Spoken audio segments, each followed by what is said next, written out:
welcome to Genn and Millie, where a Gen Xer and a millennial share the strength-based perspective through which they view the world. We are your hosts, Allison and Tess, and this is episode 91 because I forgot to say that part. But otherwise, I did it without the script. Yay! It is so good to see you. It's been a bit. We have a lot to catch up on, and we didn't have green room time, so I'm a little nervous that personal things could burst from this dialogue, and so I'm going to try to hold those in. We'll have to do a post green room.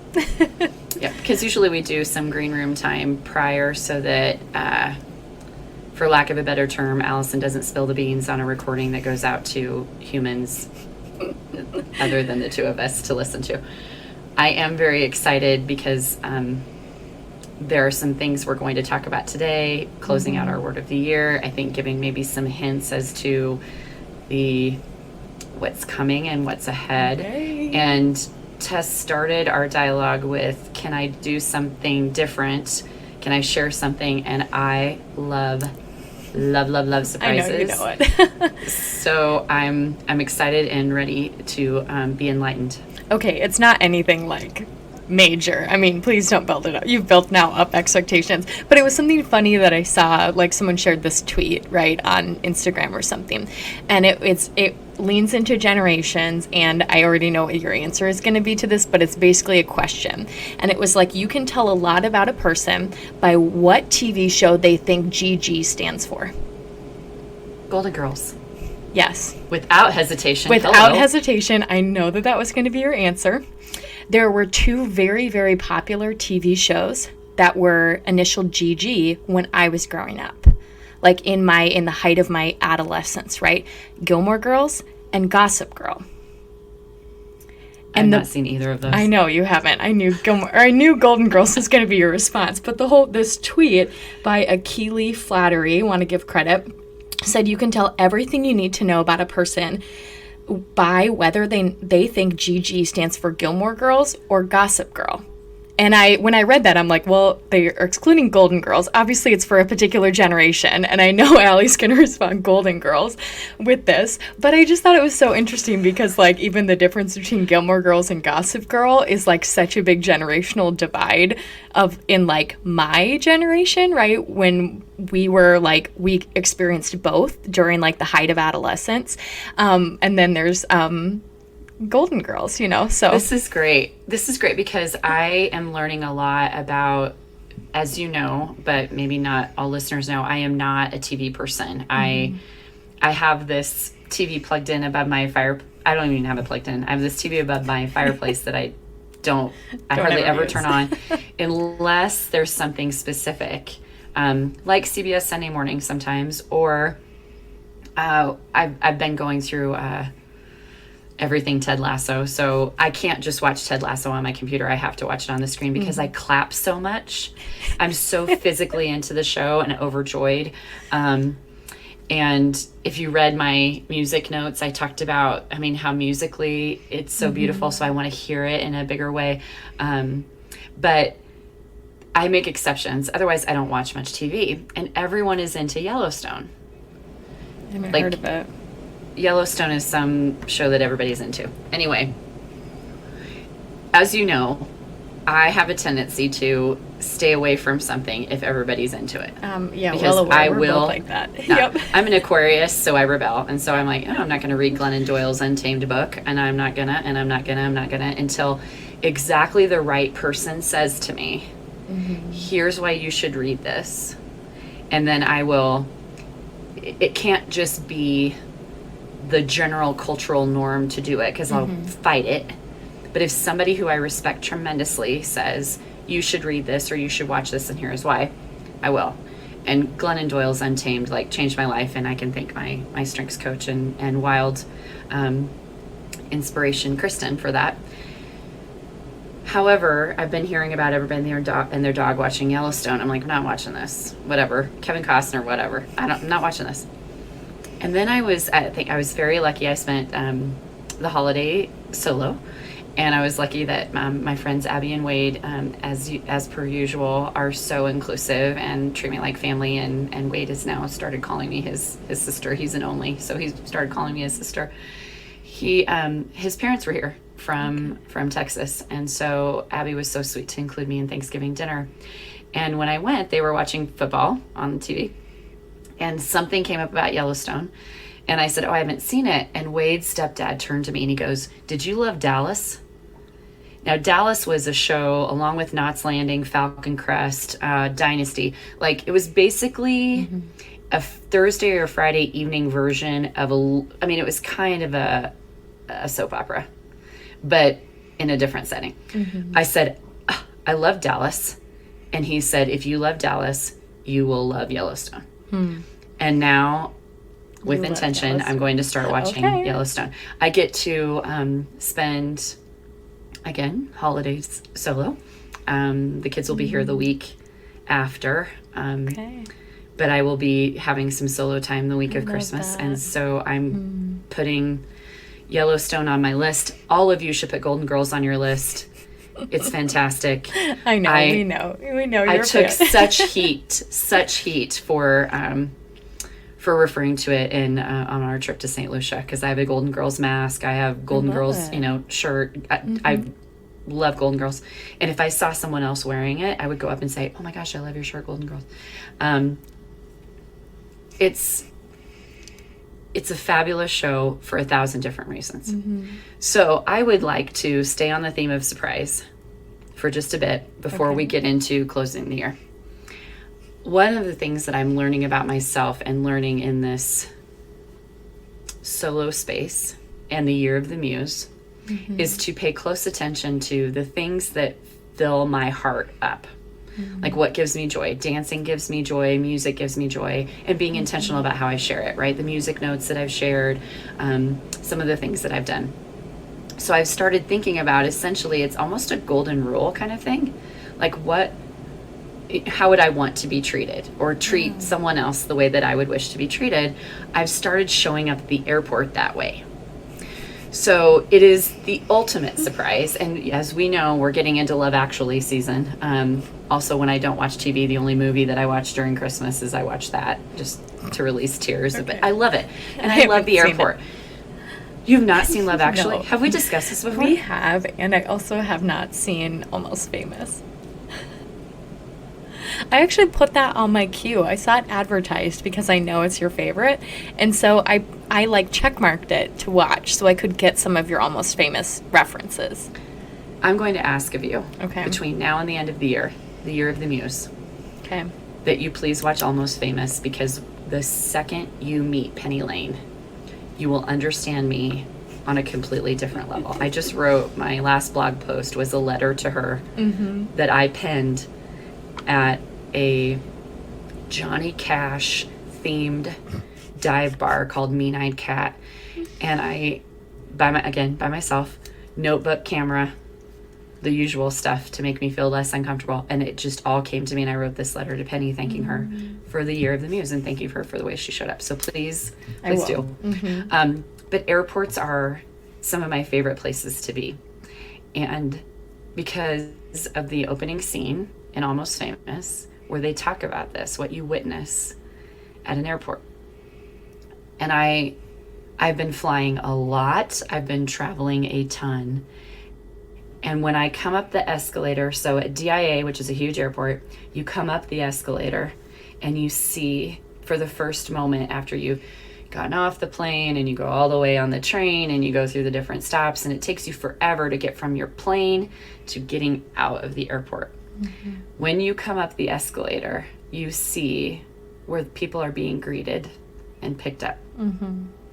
And there is not a time that my eyes don't search the whole space for a surprise to me.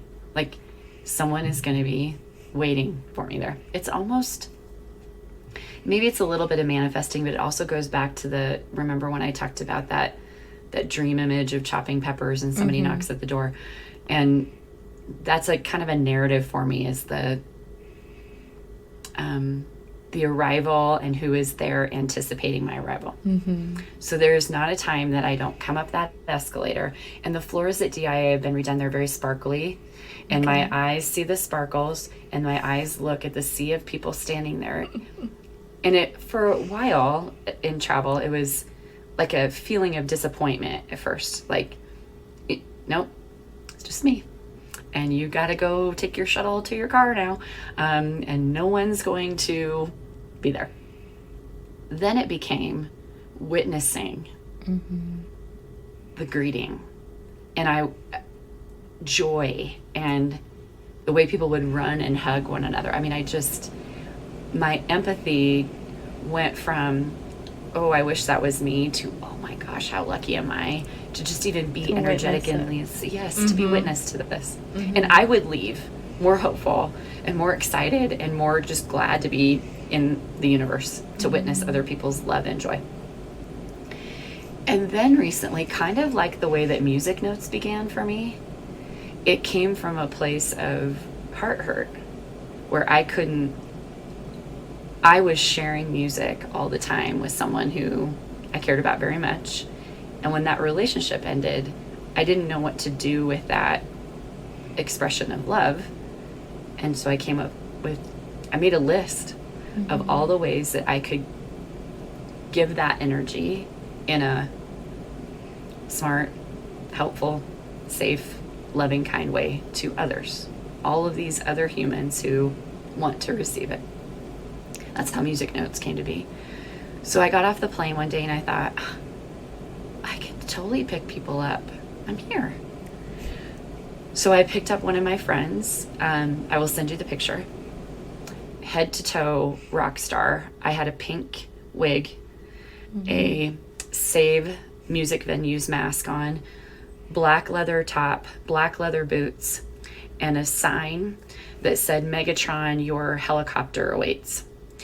And big black sunglasses. I had more fun in that, and I could not believe the way that people came up and said, oh my gosh, I wish I was Megatron. Oh my gosh, this is awesome. Is he a singer? I don't know who he is. I mean, it was just so much fun.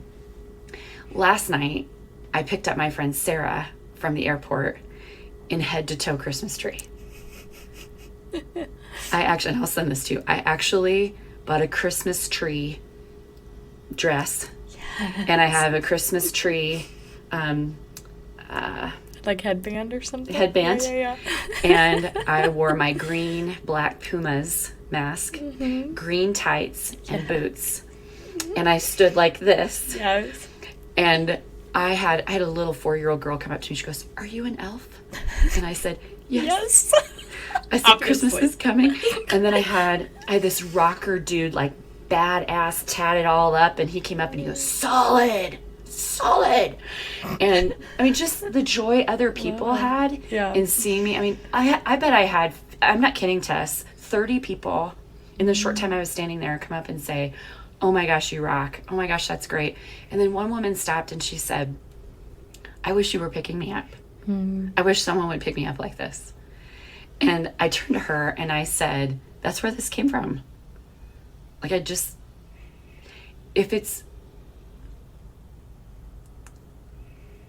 it's a way to shift wishing to agency. Yeah.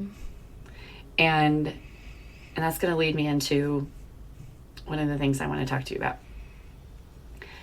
I'm tired of wishing, and so I want to turn things into agency.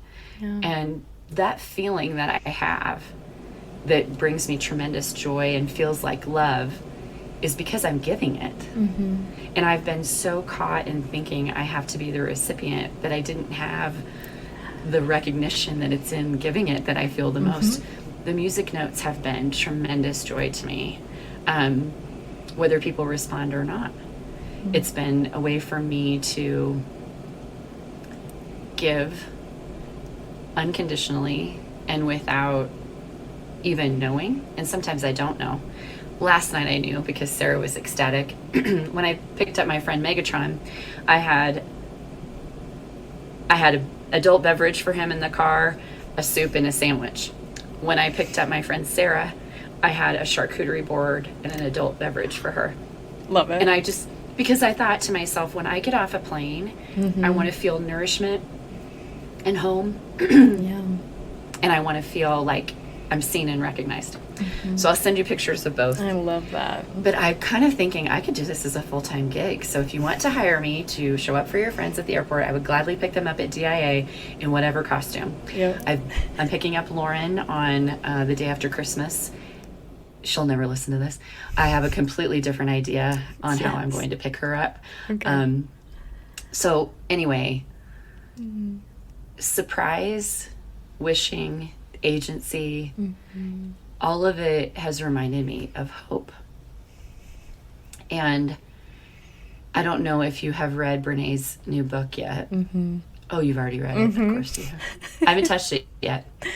It's so good. However, I listened to her interview with Glennon Doyle Okay. and Abby. Okay. So there are 2 podcast tests that I wanted to make sure that I shared with you. One is, as I mentioned, Brené, Abby, Glennon. Thank you. They were talking about grit versus grind. Then I listened to Pico Iver interview Liz Gilbert, and she talked about how hope has become a word she doesn't like anymore.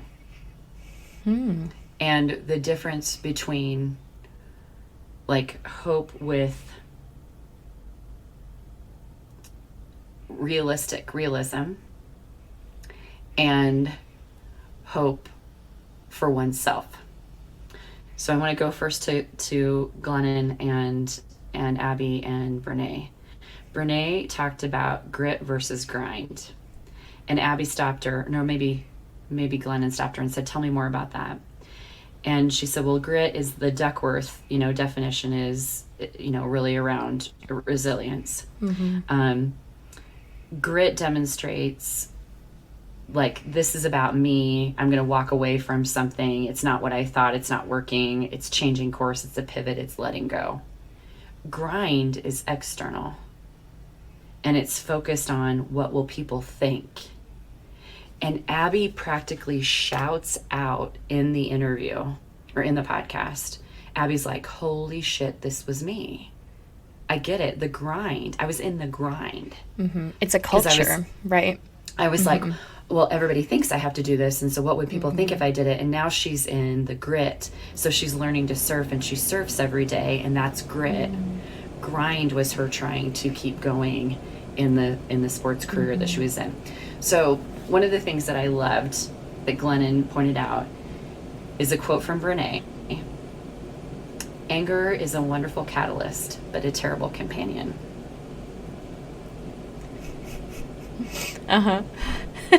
And wow, did that resonate. Ooh. Actually, I believe that Glennon said she put that on her tombstone. So I thought it was really interesting that at first I listened to that, and then I listened to, and that was what I sent you, I listened to Pico and Liz's conversation. And Liz talks about losing Raina, her beloved partner, to cancer, and how Liz went in with a clipboard full of hopeful agency. I can hire the best people to work through this pain, to manage this pain, to navigate pain, to navigate this grief. I'm full of resources. And she said, I wish I would have surrendered more and just allowed. Yeah. Because it turns out I couldn't do anything about it. So she talks about how it screwed up her terminology around hope. Yeah. And now what she hopes for is only within. I hope that I can be less judgmental. I hope that I can surrender. I hope not for something to change, except for her view and perspective. And I think you'll love it. So two podcasts that everyone should listen to right away. Of course, in addition to this one, should listen to right away. But I thought about you and how we've talked about hope and how we've talked about agency, how we've talked about grit. All of these words and all of these concepts and all of these things that are popular dialogue and important dialogue for all of us right now, you and I have been talking about here for a bit. And it made me more grateful for these conversations, but also to to tie all of this together, and I don't know how you will when you edit this, but when you tie all this together, I show up at the airport for someone else out of hope and agency. I'm done with the wishing. Mm-hmm. I'm done with wishing for something else. I'm just full of hope and agency for what I can do. And I was very excited to share that with you. I love Head that. to toe Christmas tree. I, did a lot of jumping up and down. Mm-hmm. Sarah is my neighbor.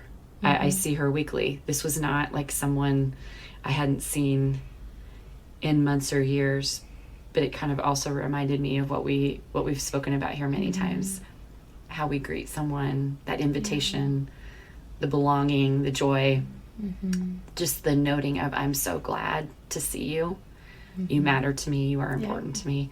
I think I've learned a lot about that this year. Yeah, well, it reminds me of the quote I know I've shared before, given, all of last year, 2020 being my year of hope, that Dr. Ann Herman shared with me, which was hope without plans is just wishful thinking. And so the fact that you've even kind of talked about, okay, I wish that this were to happen versus hope, I very much agree with the definition that hope you have to have some sort of agency in hope, right? I don't agree, and I'm going to have to listen to the Pico Rivera podcast with Liz Gilbert, because I don't agree that it's just internal. There are a lot of external factors that impact hope. And I don't think hope is a bad thing if you hope for something external and it doesn't come true, because the hope isn't about the end result, right? It isn't about getting to a certain place or changing an outcome. It's a mindset that you have. It's a way of choosing to live in the present that's future oriented. And it doesn't mean that future has to come true, right? Because that future itself isn't hope. It's your feelings towards that potential that is hope. And so, but it truly is. I mean, hoping that someone is going to pick you up from the airport when you have no agency over whether or not someone will isn't hope in my mind. No, it's wish. It's a wish. Right? It's a wish. Because you don't have agency over whether or not someone will surprise you. And so all of this dials to, and I knew that's how you would explain it. And when you listen to Liz and Pico, you may hear it differently. The way I heard it was more from surrender. And you may hear it differently. But also I knew that when I brought this up, you would talk about hope, which was a 2020, but you were talking about choice and choosing to live in that space, and that to me is integrity. And choice, your word, right? And all of our lives, our words all come full circle. They always show up no matter what. Yes, it is integrity. Circle makes the square, as I like to say. So no, it doesn't, just technically speaking. I mean, it doesn't. Every single time I say super fun survey in relationship to the strengths assessment, I have to stop myself because I'm not corrected anymore. And I miss you correcting me. So that you know that I do miss you correcting me. For every story, that I have, you had a data point, and for every data point I had a story. And we'll get into that in a bit about what's projecting for the year ahead. But I really wanted to recognize and see, name, honor, be reminded of your word of the year and how present it was for me even when I didn't see you on the regular. I love that. Yeah, there's been a lot of change this year for both of us. And it's been interesting to see how our words of the year have impacted that and manifested in each of our given situations.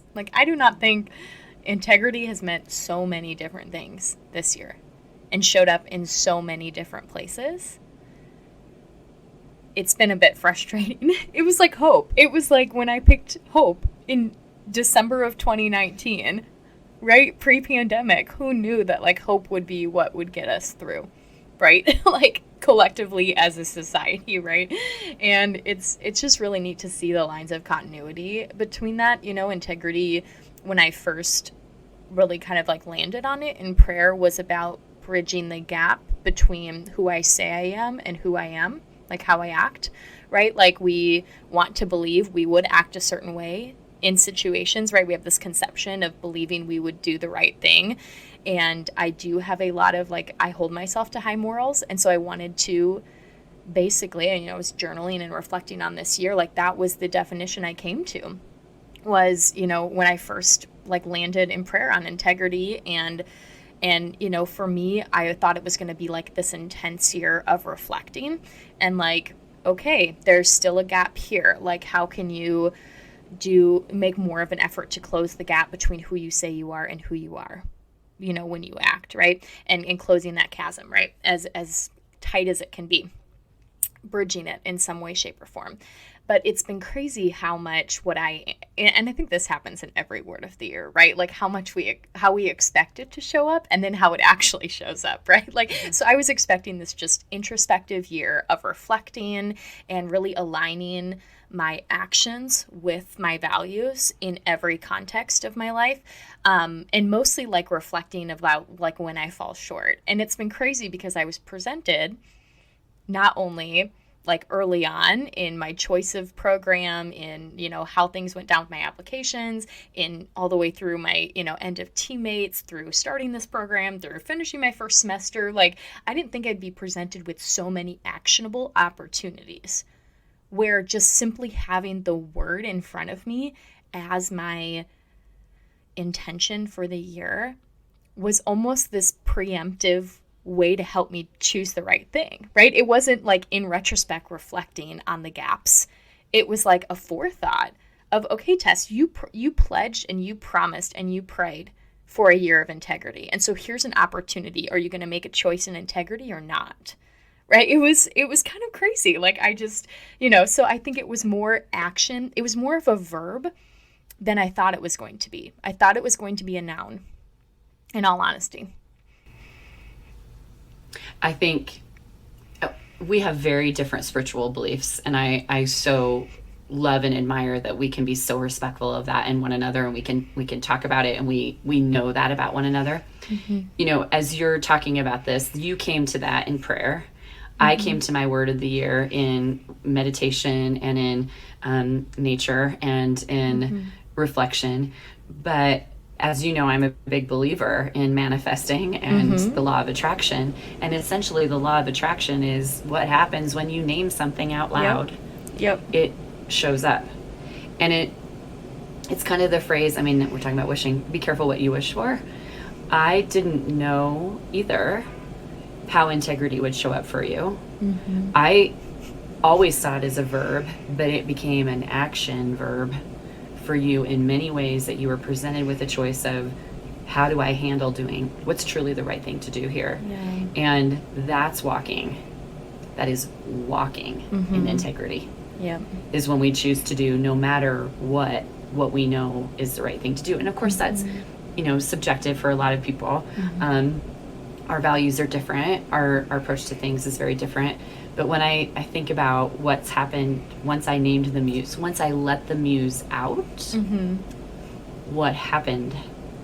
And there were times when be careful what you wish for was no joke. Oh, she's out now. Yeah. I remember, and I'm sure I've said this here on the podcast previously, but I had a high school friend who he and I were friends before, it's really how I met Lauren and Sean's dad, and he and I became best of friends. And we would have such great conversations together, but I remember probably, it was maybe a year or two after Sean was born, I remember Kirk saying to me, Allison, you got to let that inner rock star out once in a while, or she's going to get out on her own. And it will not be good if she breaks free. Let her out. And this year, I just got to let the muse be free. And it was kind of amazing what happened once I named her. And I know that that sounds kooky and woo-woo and off the charts wackadoodle to a lot of people. I'm sure people who read my blog and read the letter that I wrote to Penny Lane were probably like, okay, what's happening to her in Colorado? What is she really doing out there?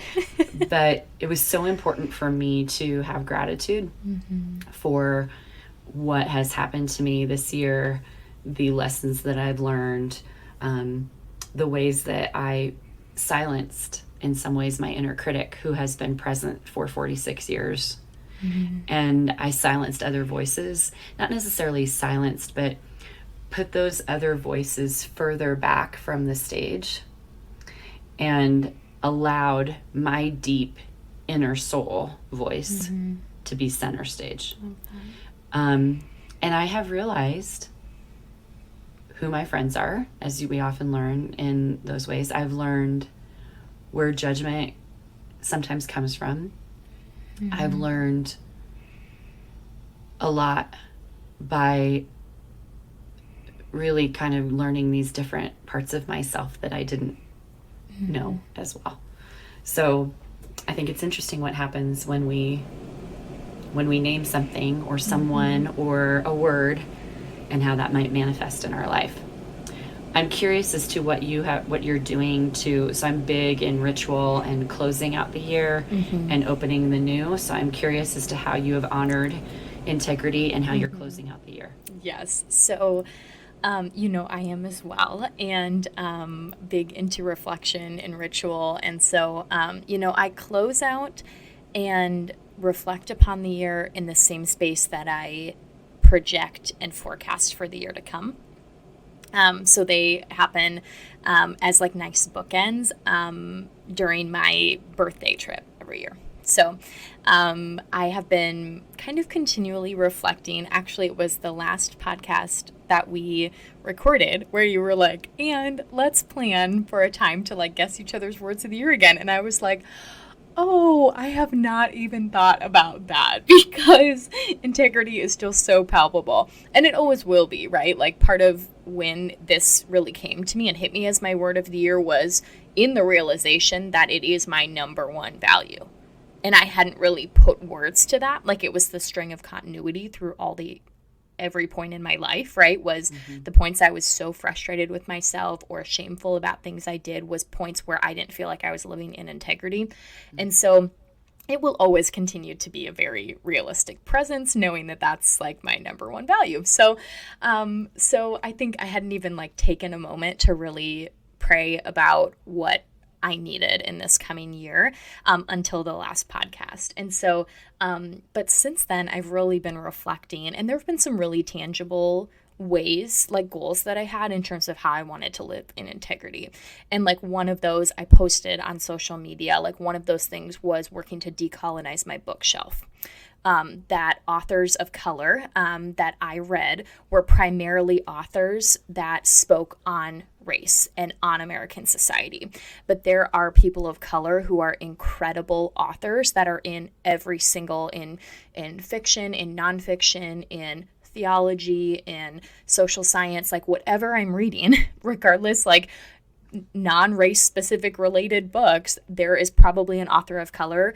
But because of my own whiteness and because of my circle or who I'm connected with on social or who I'm connected with on Goodreads, right? Like my, the book app, I had book recommendations that were primarily whitewashed. And when I examined who I read in 2020, the authors, it was very white. And the people of color that I read were authors that were primarily talking about race-related issues. And so I really wanted to, in an effort of integrity, really believing in anti-racist work and doing everything that I can, not just in social sciences and in my career and calling, but in every area of my life, right? That's integrity. I show up as the same person everywhere. And one of my greatest areas that I show up is as an avid reader and consumer of books, fiction and nonfiction. And so, this whole year, every time I selected a book for my Book of the Month book club, every time I was like, okay, I just need a palate cleanser of a fiction book to, before I re-engage with my schoolwork or re-engage with my thesis, whatever it was, I intentionally made a choice to say, is there something of a similar storyline that might be interesting to me that was written by a person of color instead? And I was shocked when I crunched the numbers a couple weeks ago of like, I literally, the geek in me, I created pie charts, right, of like the race and ethnic indicators of the authors that I read last year compared to this year. And it is crazy how diverse my author pool was this year. And I loved it. And I think I've been exposed to so many more storylines than I would have if I wasn't just simply intentional about it. And that was like one like really specific actionable item I had in my year of integrity. And so I've been like doing those reflective points, right? And I think it's hard for me because I've just had so much change and so much has happened in the year of 2021 for me in my life. And so there's so much to process still, but I process primarily during my solo trip. So I am headed, after I get back from the holidays, I'm headed on like it's a four-day trip, to Cape Cod in Massachusetts. I found a cabin on the water, bring up a bottle of wine when I take the train up there and just like reflect. And I actually have a set of guided reflection questions that I use every year.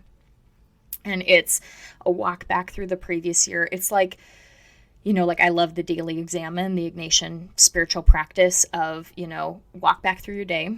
What were the moments where you were walking towards God, and what were the moments where you were walking away from God? And just like a prayer of the daily examine that I have known for most of my life, was taught this at a very young age. And it's like a year-long examine, basically. It's like chart back through your year. Basically, what were the high moments? What were the low moments? Where did God show up? Where did you feel distance? And that allows me to reflect through the lens of my word of the year. But then a bookend to that, right? Like, so normally I spend a day or a day and a half, like kind of working through those questions as I'm exploring or doing whatever on my trip.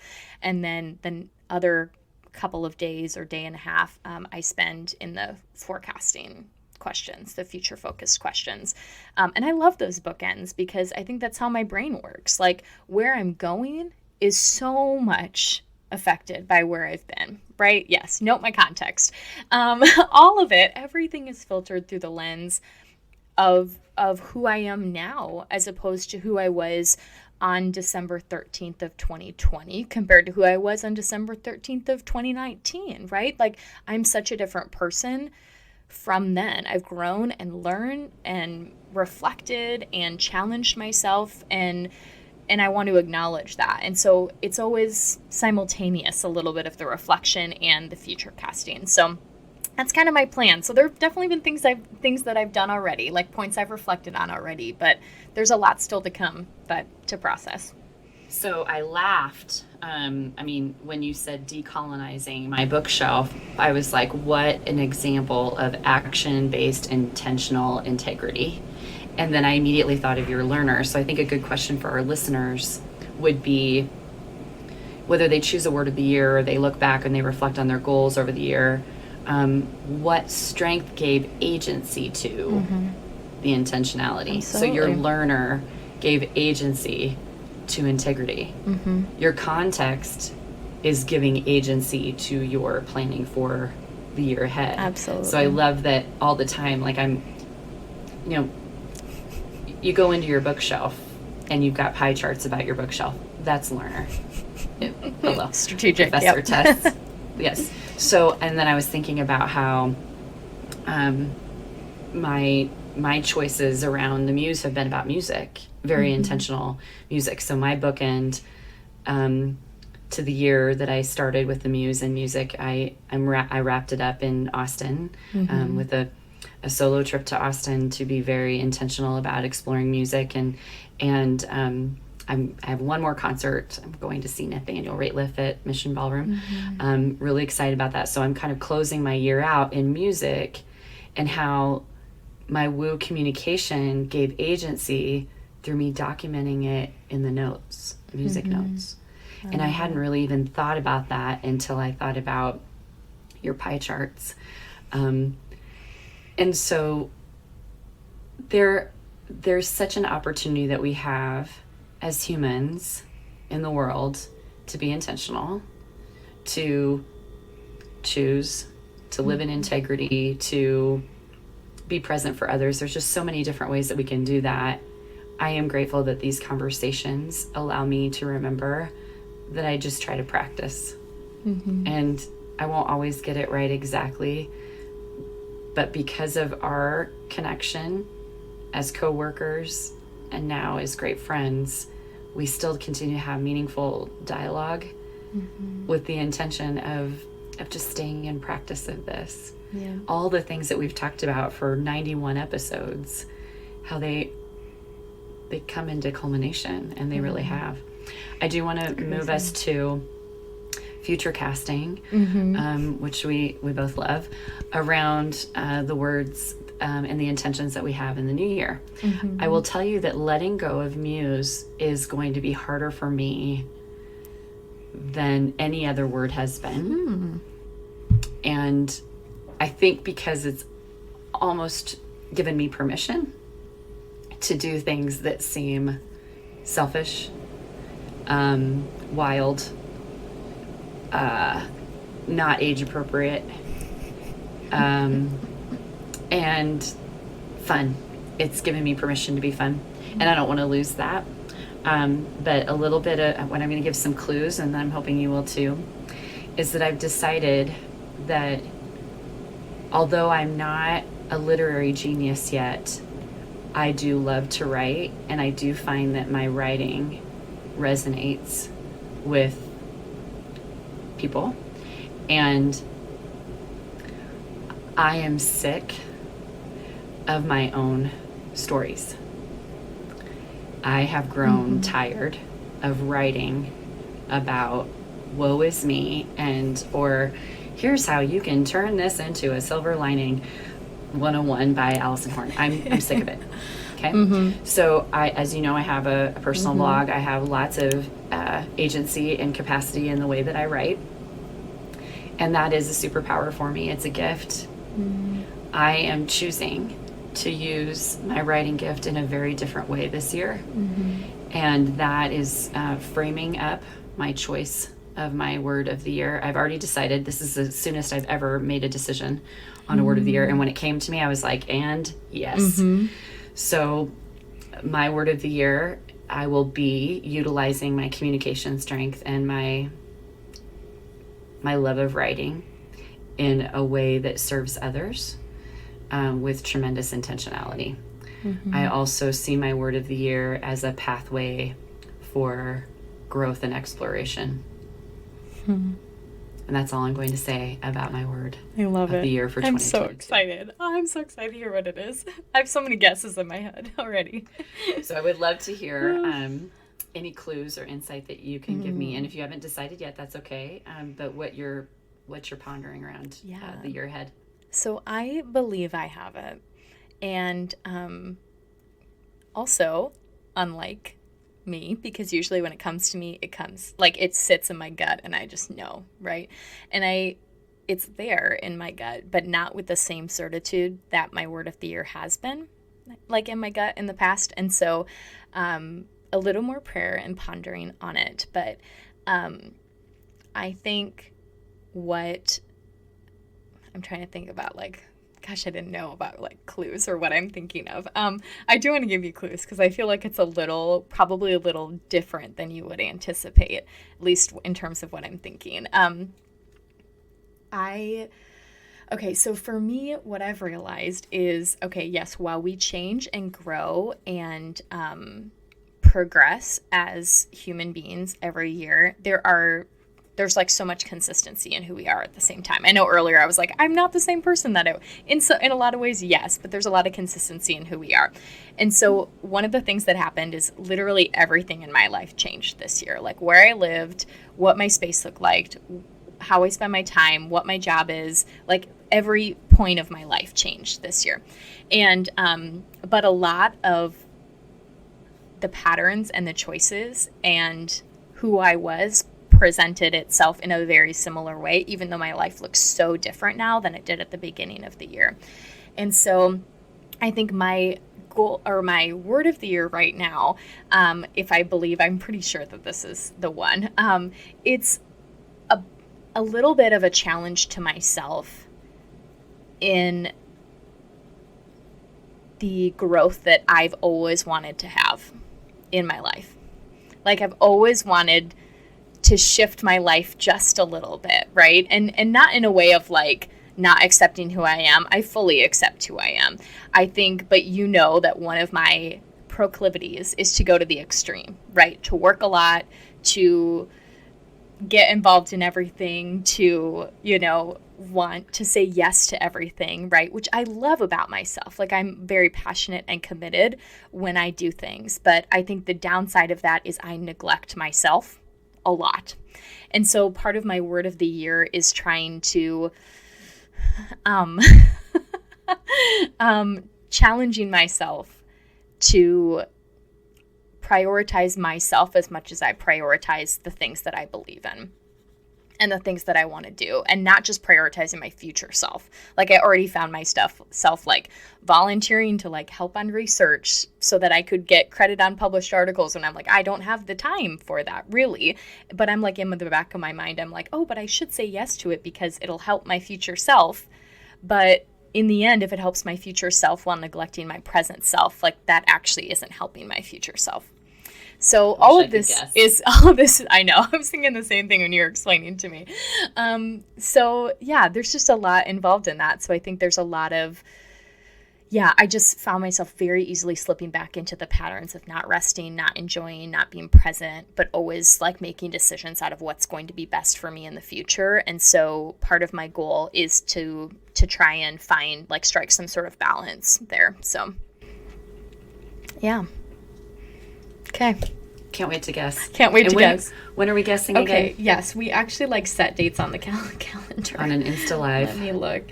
Oh, yes. Oh, my gosh. I think we decided, let's see. It was January 5th. I have it on my calendar that you sent me at 1 o'clock Mountain Standard Time, which should be 2 o'clock Central Standard Time, because most of our listeners are in CST, and 3 o'clock Eastern Time for me. So 2 p.m. CST, join us on Instagram Live as we work to guess each other's words of the year. Also, feel free to send in submissions, but we would love for you to join live and comment as we are kind of discussing like we did last year. So, and then we will follow that up shortly after with kind of a debrief, explaining a little bit more of our words of the year. So, but that'll be an official episode, but we'll join us January 5th, 2 p.m. CST for Instagram Live Guess-a-thon. Guess words of the year guessing game. I'm excited about that. I want to guess terribly. I know. Tremendously right now, but I won't. But I did take lots of notes, and I will keep them. So if I am, it's kind of like when I used to try to guess people's strengths. Oh yeah. And I have a feeling, but once again, you throw me a curveball sometimes because similar to the time that I guessed hope, I was like, well, it's not going to be as simple as a word as hope, right? I have a feeling about this word that it's simpler than I think it is. Okay. So now I'm kind of like, I'll spend plenty of time thinking about it. Oh, I know. It's kind of like when I asked people in the music notes poll about what their favorite lyrics were. I got immediate responses, and I got responses all week long, and people were so solid on them. I sent that out, and I had most of my responses within 15 minutes. Oh, yeah. Which says to me, you know the lyric you love if you respond that quickly and you are so in it. And then I had some more ponderings about that, and I had one of my subscribers reached out, and she said, this will have me up all night thinking. And I said, that's part of the reason I ask those questions, and part of the reason I do this is if it creates space for you to get in your head in the best of ways. I love that. And so good. I do find that this word of the year Muse has helped me to explore music. I've gotten out of my rut of the same old music and have been listening to some really new things. that have really opened my mind in a lot of ways and reminded me that I could be super judgy about my music and about other people's music, and anything that helps remind me that I have growth to do, and acceptance and in judgment is important to me. I love Who knew that music would be another pathway for that? I love it. I loved reading everyone's too. Like reading like the words that matter. Like I spent probably 5 minutes just reading over so slowly like the 3 pages that you had of people's lyrics. It was so good. It was really, really good. And I kind of loved that some that I received were lyrics that I would love too, that I have loved. Yeah. That surprised me. That from the person that it came from, I was oh wait, whoa. No, I didn't know that you like that same kind of music. But then some of the lyrics I was not familiar with at all. And some of them were super funny. Like it was almost, a tongue-in-cheek kind of hilarity to it, to the question. And then others were so deeply profound. And for me, lyrics are everything. And again, part of the reason that Music Notes began was because of that intimate sharing of music that I missed, that I was wishing for to continue, and instead of wishing, created agency in a way to help other people share their voices and other people think and ponder around those things. Music is tremendously important to me. I thought about one of the things that we've discussed on here about, lyrics are everything to me, and you had talked about melody. And I had a friend who also shared that it was the way that they could process emotion. And I have come to understand that more through all the travels that this year has brought. And when I wrote to Penny, I thanked her for the things I didn't expect. I did not expect to travel the way that I traveled. Yep. I did not expect to fall in love with traveling. I mean, yeah, I've always loved an airport, but wow, I love to travel. I didn't expect to see myself through a different lens. And so that has been a great bookend in naming the muse, giving gratitude toward the muse, and then just kind of maybe turning a corner on some growth that I needed for a long, long time. I love that. Oh, man. Okay, so in terms of what we want to task our readers with, I think one of the big things, apart from, just reflecting on your intentions, your goals, your word of the year, however you went into 2021, where are you at now coming out of 2021? Also, the question that you had posed earlier was really, how do your strengths inform your actions along with your intentions and your goals? Like how maybe did they inform the choice of it, and then how it has shown up throughout the year of 2021. So I think that's we've seen that so much, and I did not name it, but I really want to name your connectedness. Like for me, when you said muse was your word of the year, like in my mind, yes, communication lends into that, yes, strategic lends into that because of strategic with music for you, and the keyboard and things like that. But it's naming muse, naming her, calling her out, letting her have a lot more power in your life than you have in the past. I mean, in my mind, it's all connectedness. Like I just, so anyway, want to spot that. I know that you know that, but I will spot it here. And I know you've already spotted a lot of my learner and context when it comes to integrity, for sure. And I do think it's important for our listeners to think about that in relationship to strengths. It's how it, gives us it puts the wheels on the vehicle to make something happen. I also will task our listeners to what surprised you in this past year. Where were the surprises that you weren't anticipating?